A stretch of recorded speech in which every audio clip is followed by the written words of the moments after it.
Hello and welcome to the Little Knowledge podcast, where this time on the Little Knowledge podcast, we'll be exploring St. Donets Castle, the ancient home of the Stradlin family, an ancient Welsh dynasty, and also explore what happens when one of the richest men in the world decides to buy, possibly out of the whim, a Welsh castle. My name's Paul Busby, and with me, as always, is Gough Morgan. Hello, Gough. Hello, everybody. Greetings to you. First one of the new year, Mr. Busby. Ha ha. First one of the new year. But before we get started with St. Donets, are you okay, first of all, Gough? And do we have any business that needs dealing with? Oh, yeah, yes. Now, we are very, very grateful, people, when you write to us and you leave us messages and texts underneath our YouTube page. But sometimes, which very irks me in the way we can't work out, the message will just disappear before we can reply to it, or even it won't even show up under the listing of the thing. So please don't feel we're ignoring it, because we do value your comments. It's very, very nice to actually engage with people, and you frequently, either ask a nice question or give us something more to chew the fat on. So in Mr. Busby, I have a question for you, which I'm going to ask on the gentleman's behalf. Mr. Benjamin Turner of Pont Pennai. Hello. He left a question asking, where do you get all your information from? Where do you find all this stuff out?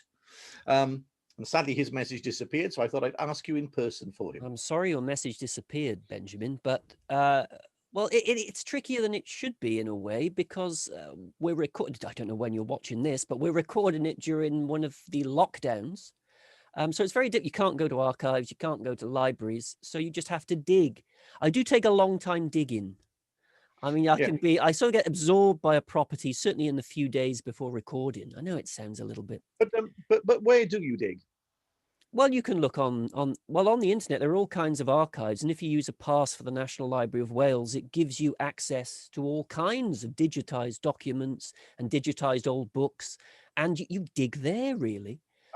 Genealogy sites sometimes digitize documents, but yeah, it's purely, you sometimes can go several hours, but then when you find the perfect anecdote, it's kind of worth it. Yeah. And unlike usually, Gough, because myself and Gough often gave talks, you see, and we would go around doing various talks, and we do a fair bit of research, and we give the talk, and whether it's well received or not, that's it. And we might get the chance to give the talk again, 2 or 3 or maybe 4 times. But with this, once you've done it, it's there, isn't it?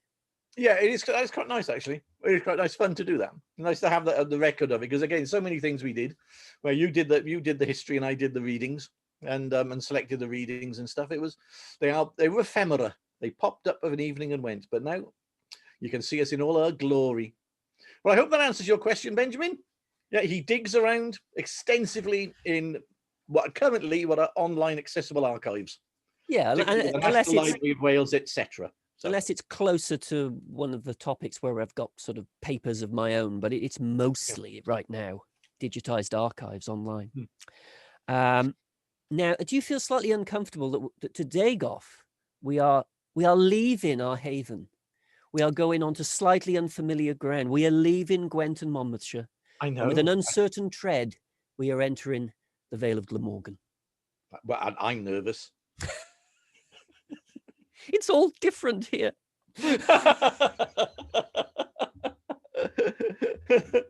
Now we're going to talk about St. Donets Castle today. So let's have a little look at the place we mean. There she is.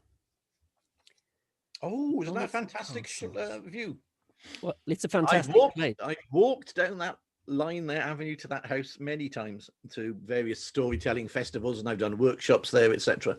And it's I've never seen it. You don't get that full scope of the spread of it like you do from this aerial shot. It's wonderful, isn't it?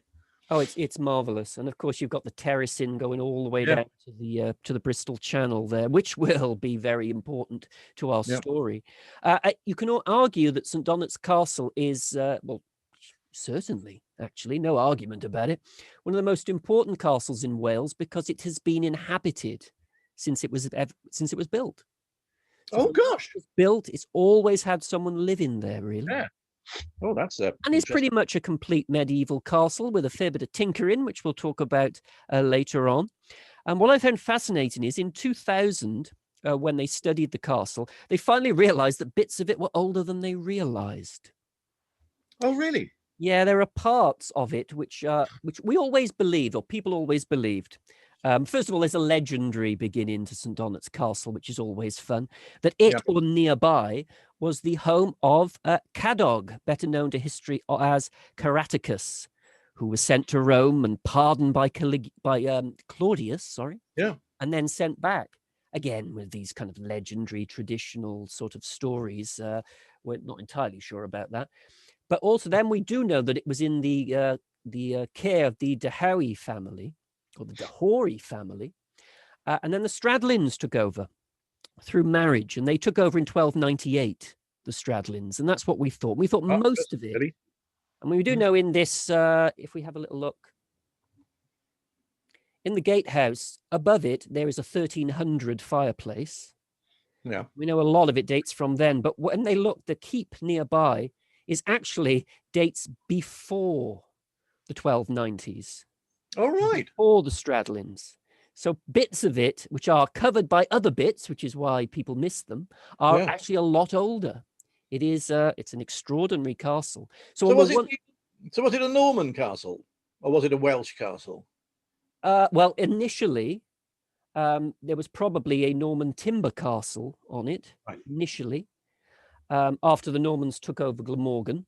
But then it soon became, I suppose you could argue that it is a Welsh or an Anglo-Welsh at least, or an Anglo-Norman at least, stone castle soon after that in the 1200s.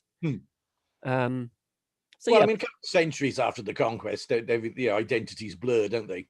But I mean, initially, though, it was something that was put up during the time of the conquest.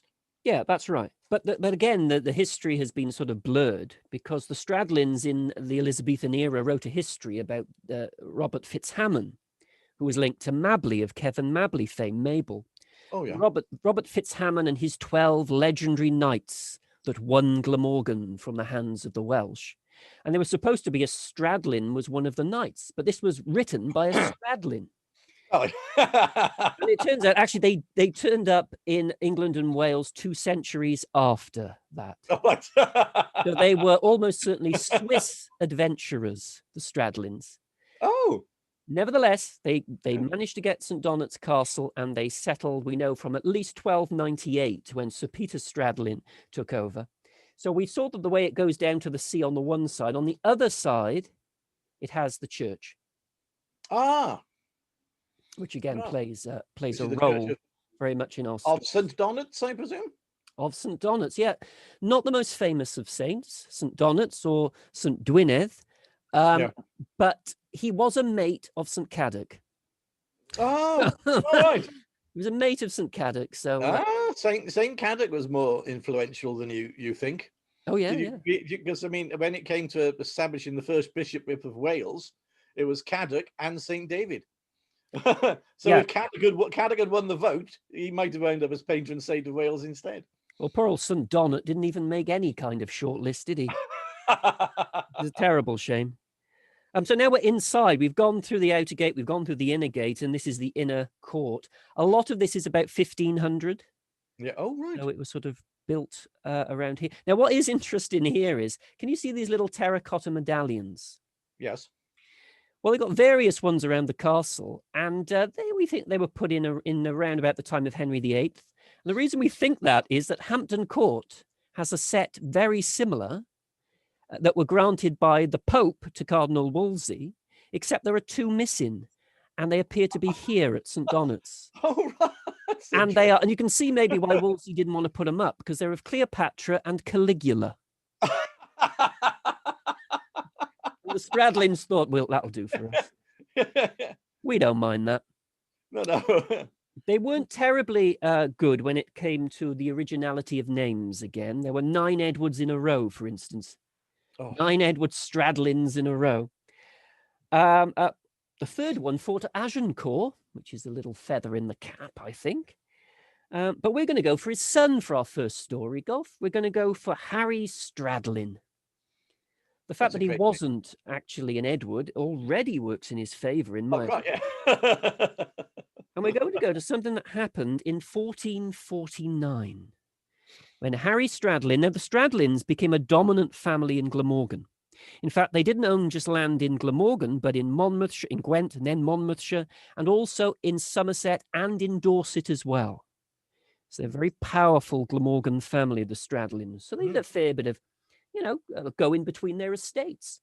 And one day, Harry Stradlin was coming back by ship from his Somerset estate back to St. Donets when he was stopped by none other than the fearsome Colin Dolphin, the pirate. Now, I'm calling him Colin Dolphin because he's from Brittany. Anyway, if I called him Colin Dolphin the pirate, it sounds like Flipper's evil twin. Let's have a look at Dolphin. Oh, I think Captain Colin Dolphin is brilliant. All right. Apologies to anyone from Brittany that might be watching this. Colin Dolphin is the way we're going to go, is it, Gough? Yeah. And I couldn't find a single artistic representation, because this is the 15th century, right, of Colin Dolphin, apart from this one. Oh, I love him.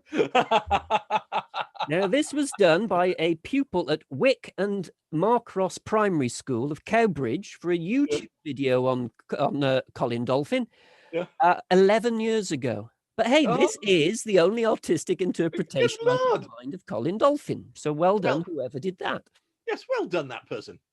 Absolutely. You've established him. Yes, he's looking very piratical there, isn't he? He's got a scar there, isn't he? Yeah, I'm going to say good scar as well. Yeah.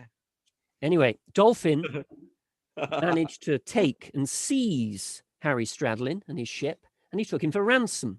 He sometimes used Lundy Island, actually the pirates of the 15th century in the area. But apparently, Harry was taken back to Brittany until the ransom could be paid. And the ransom was an extremely steep 2,200 marks. Well, the documents I've seen say 1,700 marks, but everybody says 2,200. So what's 500 marks between friends? Yeah. It's an enormous sum. And so the Stradlin family have to sell a lot of their, few of their manors, including in our neck of the woods, they sold Rogerstone and Baselig. Oh, right. To fund the ransom. Chemist family bought them. Yeah, that's another one of our regulars from Kevin Hadley. So they paid it, and Harry Stradlin returned back to St. Donets. And Harry Stradlin decided he wanted vengeance. So what he did was, oh dear, oh my goodness, we're being haunted by Colin Dolphin. He won't leave. Colin Dolphin. There you go. Now, what you see here is the ships. You see St. Donets, but you see what Harry built, the watchtower. Oh, gosh. So they could keep a lookout for piratical ships in the area. Now, some people say that the watchtower was built in the early 17th century, but I found a document which says it was rebuilt in the 17th century, which works for me as far as this tale is concerned. So Harry Stradlin built the watchtower, and then one day, as they were watching it with a light, there was a terrible storm, and we go back to the primary school for this. There you go. Oh, here's Harry. Here's Mr. Dolphin during a terrible. Look at those waves. That's very good. That's cracking, actually, isn't it? That's lovely. And he followed the light. Ship's nicely done. He followed the light, thinking it was the nearby Dunraven Castle. It was not, of course. He was lured onto the rocks of Nash Sands. And there the men of St. Donet's Castle and Harry Stradlin were waiting for him, and they seized him and hanged him and all his crew. Oh, gosh. That's how Colin Dolphin met his end. I love the fact, though, if you ever see the YouTube video, the primary school kids actually go for the gorier version, which they far prefer. The gorier version is that Harry Stradlin buried Colin Dolphin in the sands so he could watch as the tide came in. No, that's actually supposed to have been done to Blackbeard, isn't it? Yes. It had been done. So I think they take it. The Blackbeard legends got attached to it. All these pirates get jumbled up together in lots of stories. Oh, they do. And here's the watchtower in later years, as you can see. And the watchtower today is looking a little worse for wear. Oh, gosh. It's in a lot of wood. At least it's still standing. I mean, it's a tall piece, isn't it? You think it would have come down? Yeah. And it's in woodland, so it's easy to forget. It's away from the castle. And it's surrounded by woodland. Later in the 20th century, it was restored, apparently, so you could get to the top, but it's had a history of being restored, then left. Yeah. Restored, then left. We're in the phase of left at the moment. Yeah. It But- seems to become a sort of treated like a folly, really, than anything now by later owners than it must have been, hasn't it? Oh, it's no longer of any real practical use, of course. Well, unless piracy ever comes back into the English Channel, I mean, who knows? You never know. You've got to keep your eye on these people, quite frankly. There was also, and the thing is with the Stradlins, they became very dominant in Glamorgan, as we've suggested. So, the usual MPs, sheriffs, that kind of thing. Huge landowners. Quarrelled with the Herberts, married into the Herberts. That's the usual sort of thing we get from South Wales aristocracy. But they were also Catholic, which was fine during the reign of Queen Mary. Yeah. Not so fine during the reign of Queen Elizabeth I. Especially because they were not terribly good at being circumspect. For instance, Sir Thomas Stradlin, in 1561, he was sent to the Tower for something that happened in 1559, the miracle of St. Donets. Oh. On the 20th of March, 1559, there was a terrible storm, and an ash tree blew down and split its trunk. And there, in the split trunk, was the miraculous vision of a cross. Now, there are many plausible and rational reasons of why that was there, but let's not dwell on those. No. So Thomas Stradlin decided it was a miracle. And unfortunately for him, he used it to promote Catholicism in the area. He had 4 paintings made of this stump with a cross in it. Yeah. And I'm afraid that this did get back to the Elizabethan court and to Cecil, who had him arrested, thrown in the Tower, and they came and they chopped down the stump and took it back to London to examine. Oh gosh. That's interesting. So, and in fact... were they checking it out to see if it was a legitimate miracle then? Yes, and taking it away from the Stradlins, I think. But get it away as a focus when they get rid of it as a focus of dissent as well. Yeah, it's far too Catholic-y. Yeah. Cecil at the time. But the spot is marked to this day with this. Oh, right. And if you could see it more clearly where it is here. Yeah. So there it is, the miracle. The site of the miracle of St. Donets. Yes, the miracle of St. Donets. Now, as the Stradlins continue, we have a very interesting one here, actually, Gough. Because our next one we're going to focus on it's an Edward, fair enough. They're baronets by this time. So Edward Stradlin, he was the one that wrote The Winning of the Lordship of Glamorgan. So he's the one that made his ancestor 200 years before he arrived in Wales, a legendary knight of Robert Fitzhamon. Yeah. But and he's with his wife Agnes, you can see here. He was also related to Blanche Parry, who was lady to the bedchamber of Queen Elizabeth I. So she was quite useful because he had a wonderful library at St. Donets. It was known at that time, presumably before Raglan took over the Raglan Castle Library, as the finest library in Wales. And that was at St. Donets. Oh, now, what I'm most interested in, it appears to have been a lending library. Oh, right. Because there are records of his friends and acquaintances borrowing books, borrowing manuscripts from then. The Lending Library of St. Donets Castle. That's astonishing. He also put his money where his mouth is. He paid for John David Rhys's tome on Welsh grammar, or the Welsh language. This is where the Stradlins become more and more Welsh focused. Yeah, patriotism and focus as well. So they've left Switzerland far behind by, the 1592 when this is produced. But he calls it the British tongue, not Welsh as such, but the entire island, the British tongue, he calls it. Yeah. He builds a seawall at Aberthaw. He builds an aqueduct at Merthyr Mawr. He has a vineyard at St. Donets. Okay. And although it was completed under his son, he actually put the money together for the building of Cowbridge Grammar School, which is where Sir Anthony Hopkins, the actor, went. All right. So Sir Edward Stradlin is actually an extremely learned man. Yeah. High up again in the court. And it shows how far I think the Stradlins have actually come by this time. Yeah. Isn't that fascinating, the number of very erudite people we're finding around this area? And the number of large libraries at the point when books were incredibly expensive. Yeah. I mean, the investment in a book was like buying a sports car. Absolutely astonishing investment of things which were still, well, at this age, I suppose they were starting to become printed, but even then they were still expensive.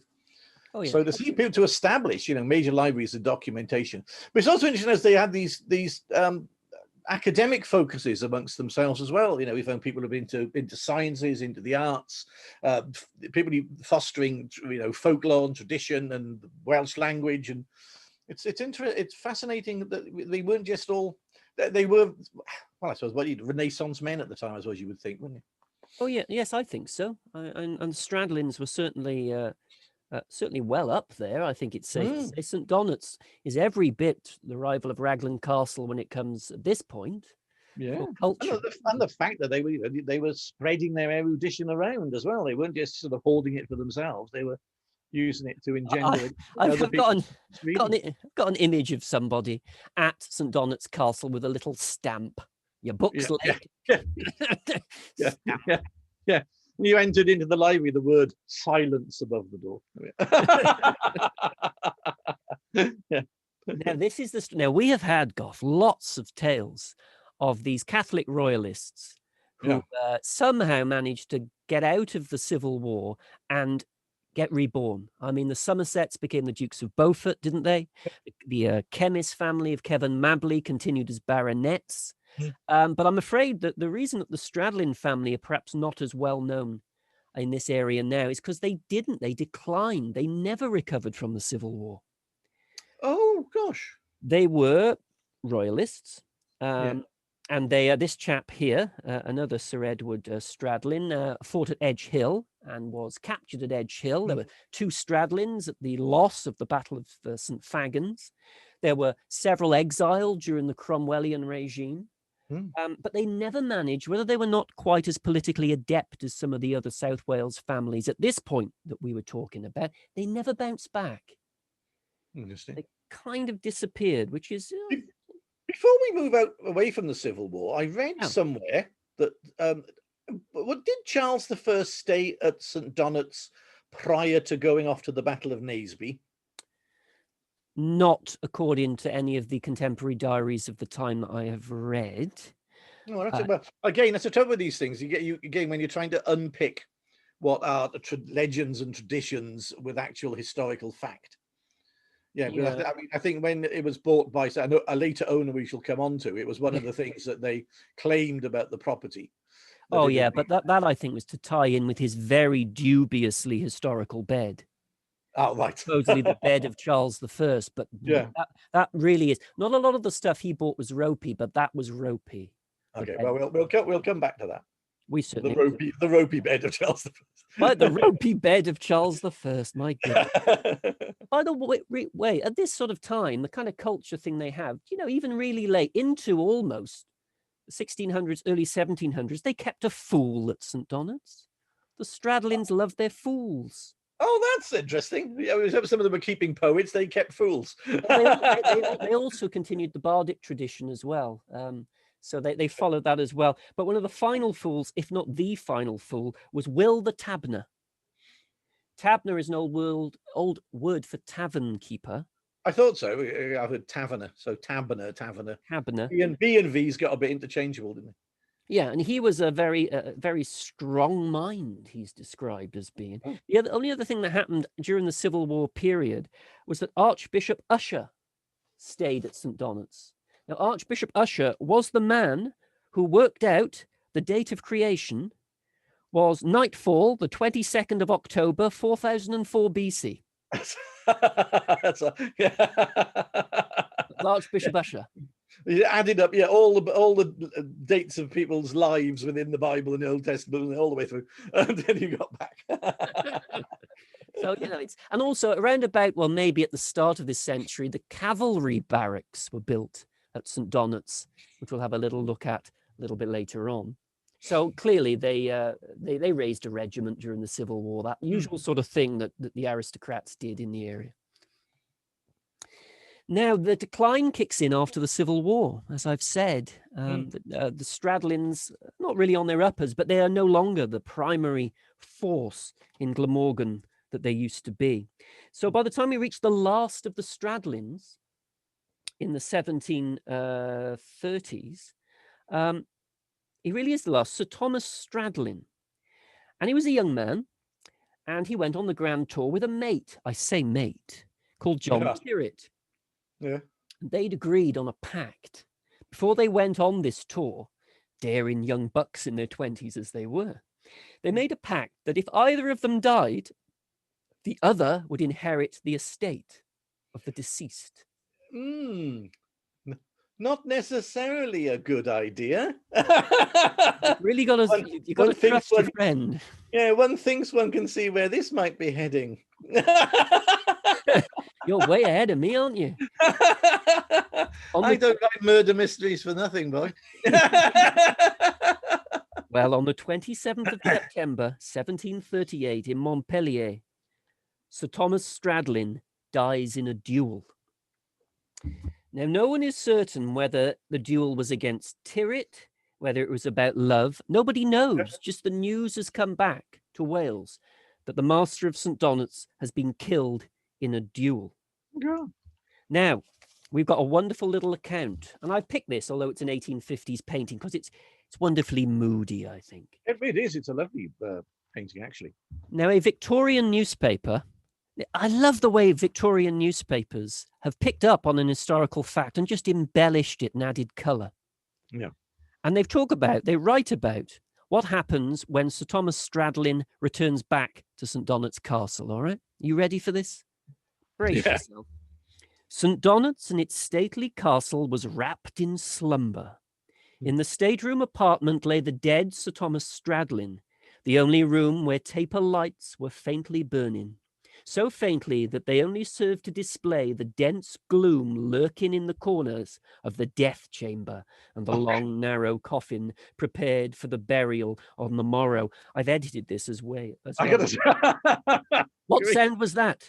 A door creaks open, and a human form stands there. Is it the shadow of Colleen Dolphine, the pirate, come again to gloat over the last of the line of his enemy, the Stradlins, who captured him in ages past? Form comes nearer. 'Tis that of a woman. Are these rings on the fingers of the hand of the body, or some prized locket or jewelry there tempting the plunderer?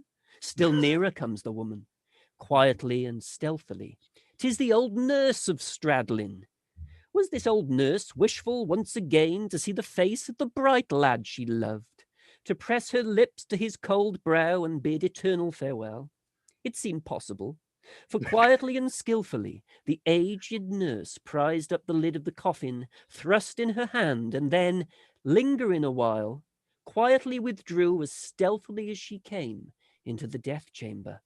Years after, she declared and protested that she was never satisfied that it was the body of Sir Thomas Stradlin, her young master, and upon this very eventful night she proved her suspicions to be true.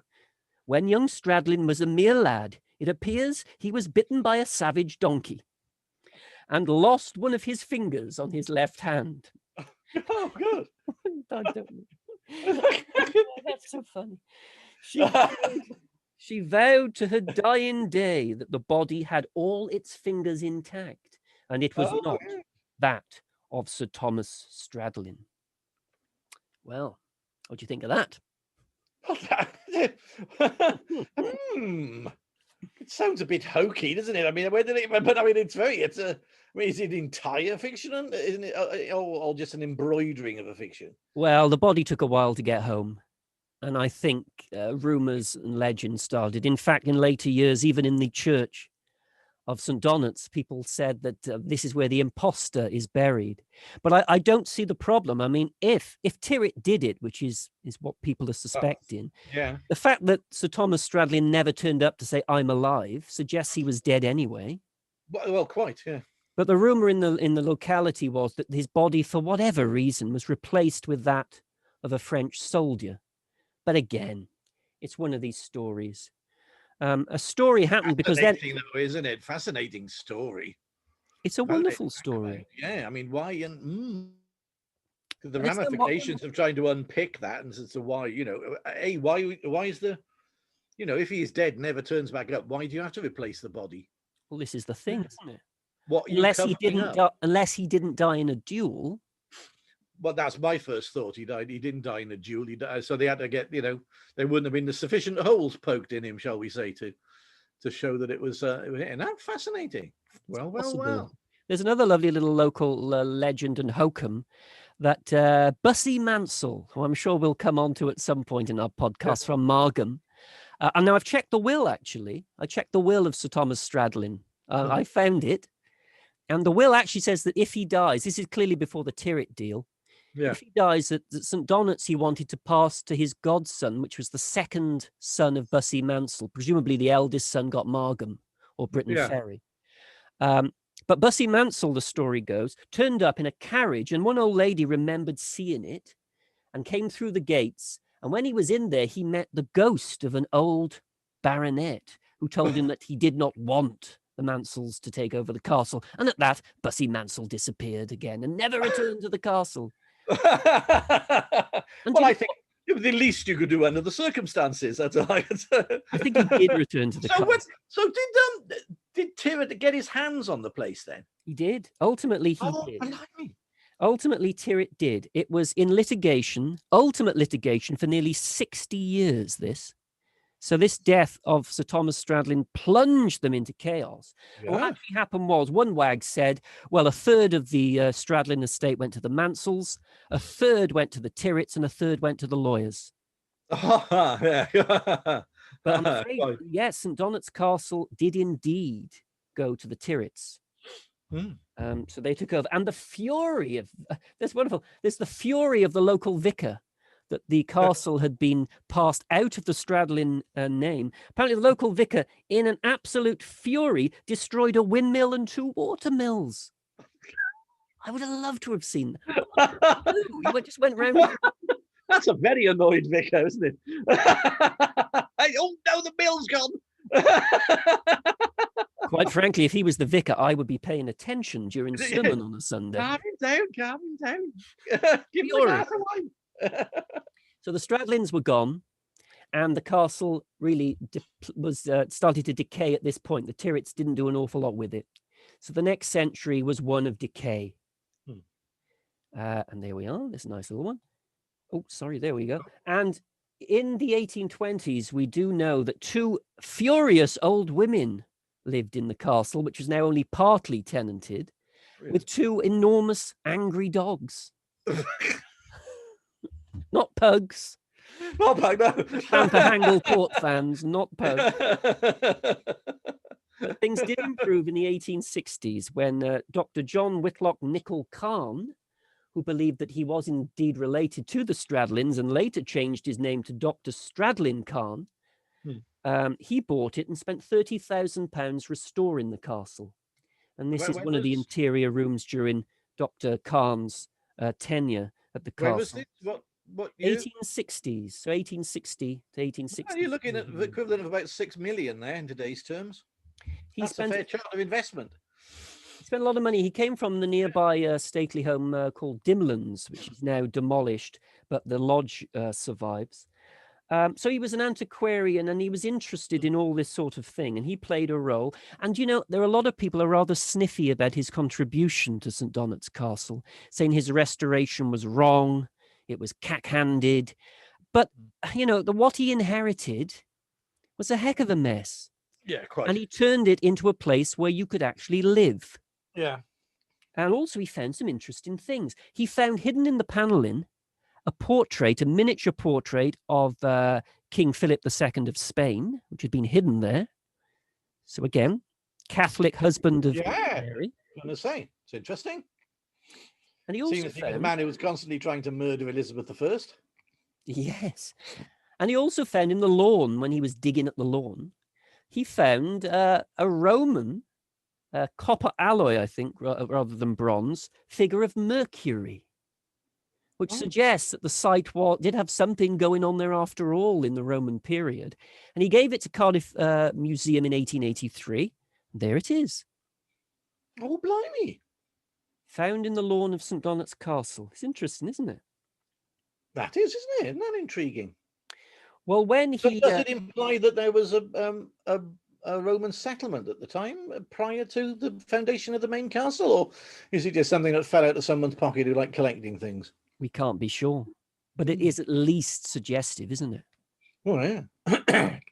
Well, when Dr. Khan died, his son wasn't all terribly interested, but luckily another antiquarian with a fair bit of money, Morgan Stewart Williams, took over, and his restoration is very well regarded. And he continued it. This was a more careful restoration done by the architects Bodley and Garner, who appear to have spent most of the time arguing amongst themselves. But, but nevertheless, it got done. And this is one of the rooms during the time of Morgan Stewart Williams. So again, it's a real home now. It's not a ruin, is it? Oh, that's a particularly splendid ceiling. Look at that. Yeah, quite right. Yeah. I mean, it's not bad at all, is it? So he is doing what he believes is a sort of a consistent to the history of the place. He was very important. It had to be accurate, any restoration that was made.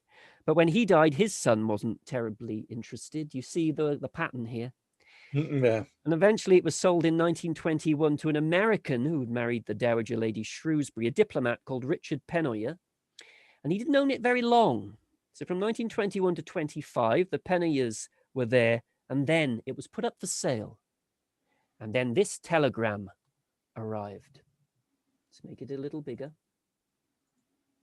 As you can see, it is the head is Alice Head from Nash's magazine in London. Want to buy castle in England. Please find which ones are available. St. Donet's perhaps satisfactory at proper price, but price quoted seems very high. See if you can get right price on St. Donet's or any other equally good Hurst. Ah, yeah. Here we go. Who is William Randolph Hearst, Gough? Why should the local Randolph people Hearst. be Well, William Randolph Hearst is the progenitor, if you like, of Citizen Kane. That's the mayor most people seem to come to remember Hearst at the time. But Hearst was a phenomenally influential newspaper man and colossally rich and a major collector. Politically, he was ever very slightly dodgy.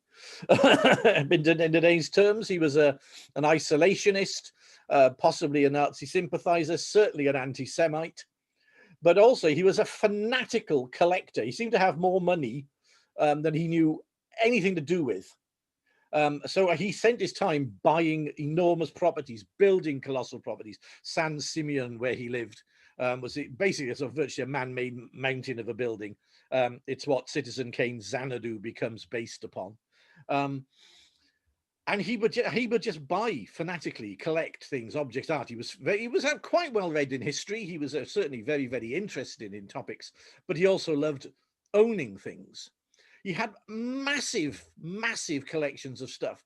He would buy things, and frequently they would remain crated, and he never even opened them before he bought something else. Yeah. So he was absolutely colossal in what he did. He started off very early on. I mean, in about he was certainly the Hearst papers were operating at the time of the San Francisco earthquake in 1906, and the Hearst papers managed to get out the first pictures of the San Francisco earthquake, which was remarkable because they couldn't have the actual pictures, so they faked them. So that's the standard of it's a tabloid, big major tabloid journalist. Probably on the modern equivalent today would probably be somebody like Rupert Murdoch, and Fox News and things along those lines. He'd had presidential ambitions at one point. His motto being "America first, always and forever." I think we're rather familiar with that phrase at the moment. But of course, our point of this, he became the owner of St. Donet's Castle. Yeah. And I got a very sort of gossipy book, which I bought years ago, called The Life and Good Times of William Randolph Hearst, which was published in 1953, about 2 years after he died. And it has a wonderful section on St. Donet's Castle and the purchase of it. And there's a little account here I quite like to read to you, which shows about how he actually sort of got on with it, doing it. By coincidence unusual, even in the castle business, St. Donets was advertised for sale only 4 months later in Country Life. That's after this telegram was done. The British magazine in whose advertising pages are the rich man's equivalents of the ranch-type style bungalow near schools. Hurst saw it and cabled Miss Head at once, buy St. Donets Castle. She made an offer the same day, although she had never seen the place either, and 24 hours later, it belonged to Hurst. After that, nothing happened for 3 years, except that the castle came to life by remote control through the never-failing magic of cables from San Simeon. Servants appeared from London, a corps of gardeners went to work, and as a final Hurstian touch, the antiquarian who had redecorated Buckingham Palace itself came down to supervise the temporary restoration. Any restoration of consequence had to wait, however, until the new owner got around to an inspection tour in 1928. Mrs. Fremont Older, Hurst's semi-official biographer, reports that he arrived about 10 o'clock of a moonlit night, and while she does not permit herself to indulge the speculation, it is not difficult to picture the American multimillionaire, the golden boy of the Western world, standing triumphantly before 1,000 years of English history, rising sheer in the moonlight on its cliff high above the Bristol Channel. The invading Roman legions had stormed it when it was but a fortified camp. St. Paul, so the legends said, had prayed there, and William the Conqueror once owned the protection of its moat, drawbridge, and battlements. Now it belonged to another William the Conqueror, who could have bought and sold the bastard king a dozen times over, but was somehow less certain of his position in history. Mrs. Older has told us that he was so excited by the first night at St. Donets that he refused to sit down to his overdue supper until he had gone on a tour of inspection, peering about with a lantern through the dismal passages and ancient dungeons until he emerged cobwebbed from head to foot and utterly happy, ready to dine. I think it's a nicely tongue-in-cheek poke at it. But again, it's interesting how he would sort of, that was the first time he came. He only ever came once more. So he owned the Donets, the massive amount of work. They only came twice. He came more than twice. He came more than twice, yeah. Oh, I beg your pardon. He owned it, active ownership of about 12 years.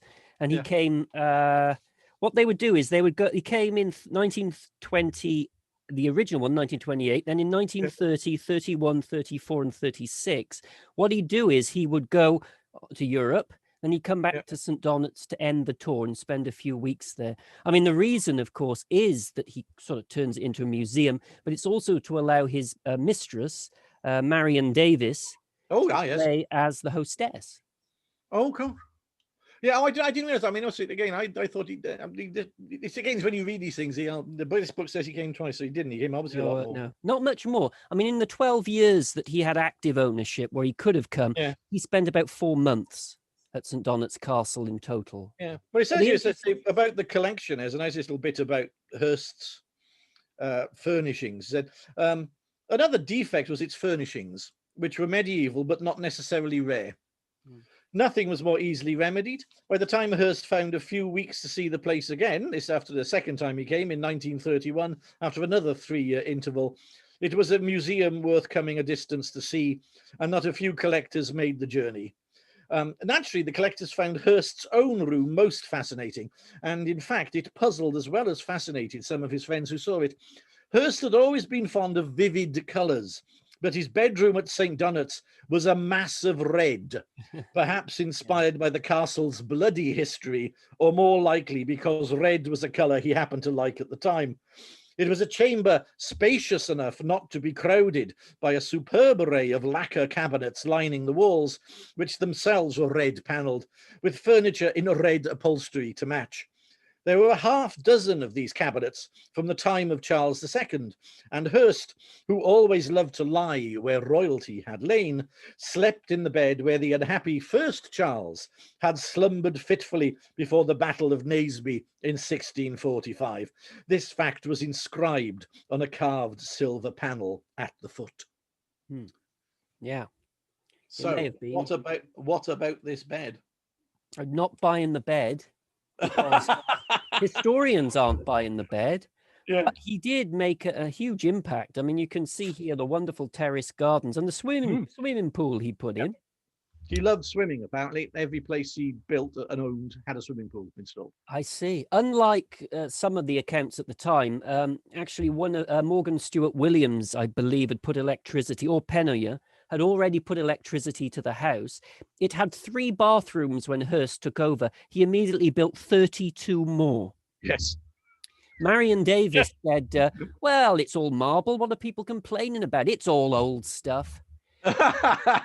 Marion Davis would she tried to find the ghost from the Lady Anne Tower, and she never did. Lady Anne Tower was completely rebuilt by Hearst, who sort of gutted the one part and just rebuilt various bits. So what Marion Davis would do is she'd wear a sheet in the early hours of the morning and go running around the corridors, whooping and a wailing. Goodness me. Can't blame her, really. I mean, it's far too tempting. One idea he didn't go forward with was to put an electric button in St. Donet's Castle, which rang in the village. And the idea was if you pressed it once, that was for newspapers. Yeah. If you pressed it twice, that was for the hairdresser. If you pressed it 3 times, that was for the doctor. But he decided that was perhaps pushing it a little bit. A little too far. We've got a few little images of his some of his conquests, so to speak. Let me have a little look at that. Here he is with Sir Charles Allen, who you mentioned, Gough. He had done the redecorating at Buckingham Palace. He had an enormous job to do here. And this is the very important Alice Head. Oh, yes. Mr. Hurst's personification in Europe. Yeah. It was actually bought the castle under the aegis of the National Magazine Company. So really, it was them that owned it, but we all know who really owned it. And of course, the ever-present Marion Davis. But if we go down here, we can see him, Hearst at St. Donet's, with one of his collection. Oh, good, Which is as you can see, a mummy case of a crusader. The Stradlins might have approved of that because several of them were Knights of the Holy Sepulchre who actually went to the Holy Land, including Harry Stradlin himself. Oh, right. So that's quite intriguing. Oh, yeah. But you're quite right about a Hearst. He would buy things and then not realize he'd bought it. He had an incredible armory that he had set up at St. Donet's Castle. In fact, one piece, a 1440s Milanese set of armor, could be the earliest in the world as the first set. That was at St. Donet's. Morgan Williams before him had a great armory as well, but Hearst destroyed that. Oh, no. New one. And he read in the newspapers that there was a wonderful piece of armor that was somewhere out on the market. And he told his people to find it, and they couldn't. And he got petulant till they realized he had it at St. Donet's Castle. He already owned it. There's a nice little description of some of how they entertained themselves at the castle, which is quite good. Hearst would have been where are we seeing? Oh, yeah. The combination of the English and Californian country life was created behind the battlements. The English side was confined largely to meal times. At luncheon, for instance, mutton and hothouse fruits were regular guests. In the afternoon, it was tea in the library, no different from any English home, except that the hot water arrived in a George II tea kettle worth more than enough to buy the whole tea plantation, and the guests drank the brew that were permitted to make themselves from an equally valuable Chamberlain Worcester tea service. At dinner, it was likely to be mutton again, or a joint of beef in the inimitable English style, but this humbleness was offset by $250,000 worth of silver on the table, with a pair of Cellini cups flanking the centerpiece and other priceless bric-a-brac strewn about. Otherwise, the entertainment was strictly Californian, out of San Simeon. Cards and charades in the evening, tennis, swimming and riding in the afternoon. It hardly needs mentioning that a large swimming pool was installed almost at once. But the final touch was one only Hearst would have thought of. He had a velvety sword laid out in the moat and played croquet on it. By the way, I like what he did when he had his sort of table set. It may have been the greatest silver, but there was always a bottle of tomato ketchup there. This is not Downton Abbey. No, quite. But as you said, he wasn't there that often. He really wasn't. So he would let his friends use it. And on this occasion, you can see on the screen, he let David Lloyd George use it because Lloyd George was in town to give a speech at the Neath Eisteddfod. So they put on a pageant. So everyone wore costume, including the servants. So you've actually got the Oh, yeah, yeah. battlements Yeah. there. There we are where, there used to be a clock there. Oh, And there yeah. we are, they're all there. Mr. Crochet on his horse. The druids turn up. Oh, Actually, the monks that turned up were part of a local choir rather than actual yeah. monks, obviously. So the Crochet, is that the connected with the Iron Masters? Yes, that's right. Same family. And Oh, here we have Lloyd George at table, and we've got oh, Alice yeah. Head next to him. She Yeah. ran the place, you know. They said about Alice Head that she probably was the highest paid woman in Europe Oh, blimey. because she controlled Hearst's power in Europe. Alice Head was quite a person. She had an awful lot of work she had to do to keep this show on the road. Yeah. Never quite knowing when her master would turn up. So there, the little wizard there is in his element, isn't he? Yeah, quite. Lloyd George. I mean, he really is. But there is, of course. By the way, you said about Hearst buying things. Did you know that at one time the quarter of the world's art market was William Randolph Hearst on his own? Astonishing. That's how much stuff he was buying. Well, I'm not surprised. I mean, at one point in the 30s, he had a sort of cash flow problem for and he put up a lot of his own collections for sale, and he actually took over the whole of Macy's to stock and sell his collection. This is the equivalent of, like, you know, taking over Harrods for a boot sale. And that was what, and it was stuffed with incredible items and incredible furnishing, as well as just crate loads and crate loads of ordinary domestic crockery and cutlery and things. I mean, it was absolutely incredible. But they had the whole of Macy's just for a sort of garage sale. Oh, he was. He was. You're quite right, Gough. I mean, he was extraordinary in that regard. And people turned up there. You would often find at the swimming pool Hollywood stars in pajamas, you know, that sort of thing. The pool was fed by seawater, which was filtered. I mean, one of his houses, one of his little Italian sort of summer houses had electricity in the gardens and also had a telephone. So you'd often have Geneva call in Mr. Hearst when he was there. You know, always had to keep in touch with what was going on. Oh, yeah. But he did, I'll give this for him. What he did do was he was producing a home for Marion Davies to be a hostess. I mean, Millicent Hearst turned up once here, before him actually in 1926, but it was a place where Marion Davies could reign supreme. But he was also producing a museum. There were some extraordinary items. This isn't a vulgar man bringing bits from other parts of the world and putting them in haphazardly. So Charles Allen would not have allowed that. No, quite. You've got someone who knows what he's doing. Yeah, you got to know somebody who knows what he's doing with the supervising the work on the place. Yeah, absolutely. But you would find the Warner Brothers would be there. D.W. Griffith. You know, George Bernard Shaw, who loved the place. Bernard Shaw, by the way, said of San Simeon and not St. Donets, as it's often recorded, that San Simeon was a place that God would have built if he had the money. Ivan Novello, all kinds of characters went there. Chaplin was linked to actually buying the place later on. And also Ambassador Joseph P. Kennedy stayed there. And his young son, John F. Kennedy. Oh, gosh. So there are some big marquee names that stayed there. And also he made one of the things that he said, by the way, when he first came to St. Donets, as you said, one night, wasn't it? And he went home. And by the time he got home, he put forward 25 pages. He had a memory that knew every corner. He'd only seen it once. 25 pages of what they needed to do to St. Donets Castle. And one of the most important things was make it fireproof. Do what you can to make it fireproof. I am going to fill this place with the most expensive, most valuable stuff in the world.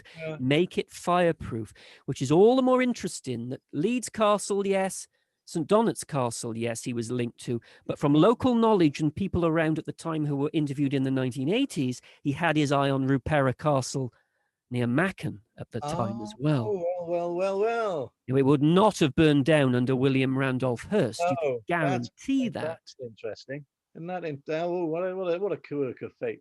But there is a downside, Gough. There is something. And I think Bradenstoke Priory in Wiltshire, as you would say, he would move in and he would take, there are 16 or 17 fireplaces he'd brought from other places, whole rooms from other places to put Yes. in St. Donets.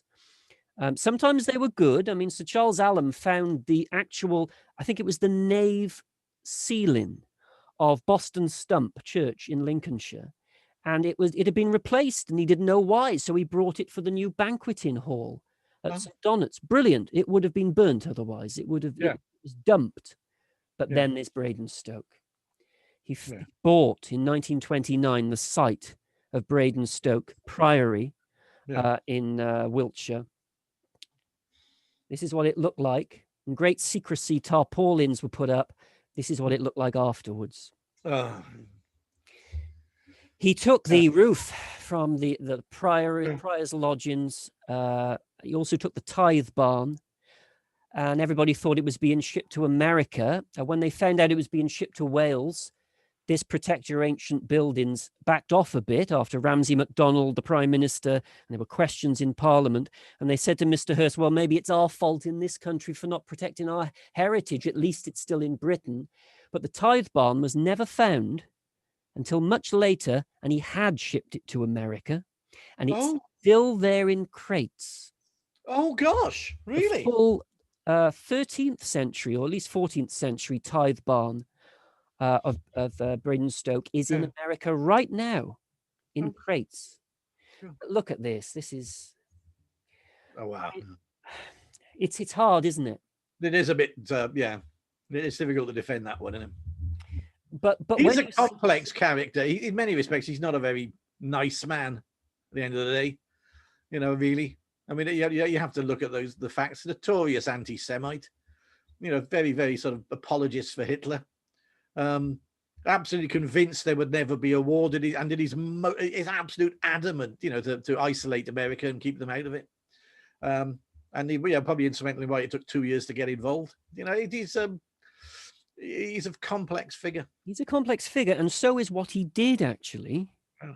Because it was said at the time that maybe in this country, and this is a great debate, I mean, please do have it in the comments or elsewhere, that it was actually said that, I mean, I'll ask you a question. Did William Randolph Hearst leave St. Donets better than he found it? The answer is an emphatic yes. But he took from other places and left them in rubble. This is what he did with the roof of the priory. He created a new hall. This is an external wall. This was the old curtain wall. And to fill the gap, he created Bradenstoke Hall with the 14th century ceiling. This is a French fireplace he's brought in from elsewhere, 16th century maybe fireplace. So that looks splendid. And it looks splendid today. There it is. But this is, and it looks splendid there. You see, this is it. He's done very cleverly. And the way he's rebuilt, Charles Allen has rebuilt St. Anne's Tower. I mean, it's splendid. But then you think of Bradenstoke in Wiltshire, and they're left with this. Yeah. Well, it is a debate, isn't it? It is, isn't it? It's a puzzle. Is Marion? I know, by the way, any Americans watching, I know it's pronounced Marion Davies. Yeah. Is it? I never was. But for a Welshman, it's really hard to say Marion Davies. Marion Davies. Marion Davies. She loved it, I think. I mean, they had a great 4th of July party where he floodlit the castle for the first time, and the fireworks were so intense, they confused shipping in the Bristol Channel. Oh, I love the confusion of shipping in the Bristol Channel. It's quite extraordinary, isn't it? She was very annoyed by the problems within the filming of Citizen Kane, because Orson Welles had actually visited Hurst at San Simeon prior to the filming of Citizen Kane, and she did get very bored apparently in San Simeon.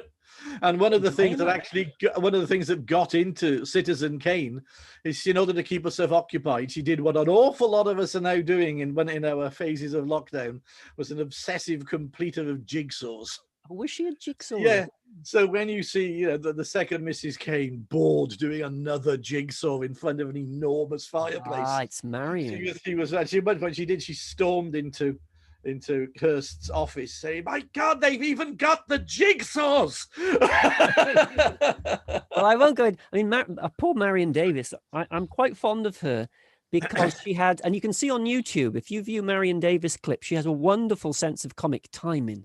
The problem was William Randolph Hearst thrust her in front of the public so incessantly, they got slightly sick of her and insisted she played these heavy historical roles, when actually she was a very talented comedienne in the Carole Lombard mold. I mean, she was very loyal, you know. When Hearst was on his uppers and close to bankruptcy, she paid $1 million. She sold her, and she said, "Yeah, I got it from Pops," as she called him anyway. But she paid $1 million to keep him afloat. Okay. But there were bad times, of course. And when the Hearst fortune started to dwindle, he started selling, as you said, Gough. He sold some of the silver, £63,000, which is over 2.6 million in today's money. He made, including £1,900 for the Pussy horn, which was gifted by Canute, and £1,100 for the Boston oar, which is kind of a mace. So a lot of money was made. But he never returned to St. Donets again. Marion Davis is very fond of St. Donets in her memoirs. She says she's extremely fond of the place, but never came back there after 1936. And it was put up for sale in 1938-39. You know, one of the tapestries was about to be bought in 1939 by Hermann Goering. Clearly, something intervened in September of that year, which made the sale impossible. It was put up for sale, but you know, nobody bought it. No, I don't think people were buying a lot of castles at that period. Really. No, and even later, after World War II, nobody bought. I think there's a wonderful irony. I don't know whether you were going to mention this, but of course, ultimately, it was taken over in 1941 by the British government. It was taken over. Was that a wonderful irony for the man who was absolutely convinced that he didn't want the Americans to be involved in the Second World War? The British government go, right, we're having that. It was for officer training and also for recuperation. There are photographs of Americans being there in later years recuperating. But yeah, and there were rumors in the press that Chaplin was going to buy it in 1954. Billy Butlins wasn't interested in the 50s. The industrious Julian. I don't know why I feel slightly relieved about that. Perhaps that's a bit of snobbery, but you know, the idea of a red coat camp in the grounds using the swimming pool is a little bit alarming.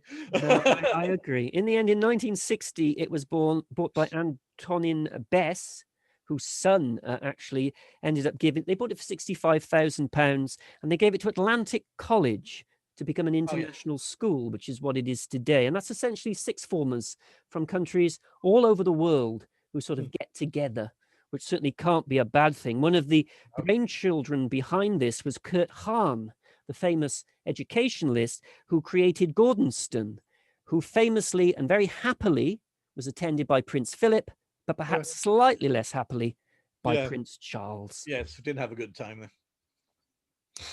And that here it is today, and you can see the swimming pool. That's not Hurst's, by the way. No, it's smaller, isn't it? It's smaller, and they put an indoor one as well. Yeah. So it's not. By the way, the swimming pool, Hearst put it on the old Tilton field, because we have here the old cavalry barracks that we talked about under the Stradlins. It's fascinating. So you can see the way it is today. I mean, I believe the library for the school here is above Hearst's dining room. So it was the old armory of William Randolph Hearst.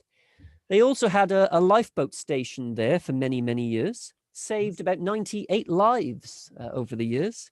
Oh, crikey. Which is some achievement, isn't it? I mean, it was opened in 1962, this school, and the lifeboats were there from 63 to 2012 or 13, and they now train lifeguards. But I love the little touch they put in the church of St. Donets, this lovely little bit of stained glass. Oh, yes. Because you've got the castle and you've got the lifeboat. Yeah, that's really cool, isn't it? And here it is today. Now, you can see what Hearst has done here, because this is the curtain wall that used to wrap around the castle. And it stops here because this is the Bradenstoke Hall that he built to fill the gap between the two walls. And here is his dining room and his breakfast room. And so you can see this is the bit that Hearst sort of altered And he also, I think his bedroom, still called the William Randolph Hurst room and still called the Marion Davis room to this day. One person said you could fit the entire economics department into Hurst's bedroom when it became a school. Yeah, agree. So yeah, it was a huge space. I think we did well to get that in the time period because there was so much with St. Donets. Yeah. Yeah, I mean, and again, it was up prior up until Mike Lightfoot came across. It's a major host of an international storytelling festival as well. So it has a big arts brief as well. It does a lot of stuff down there.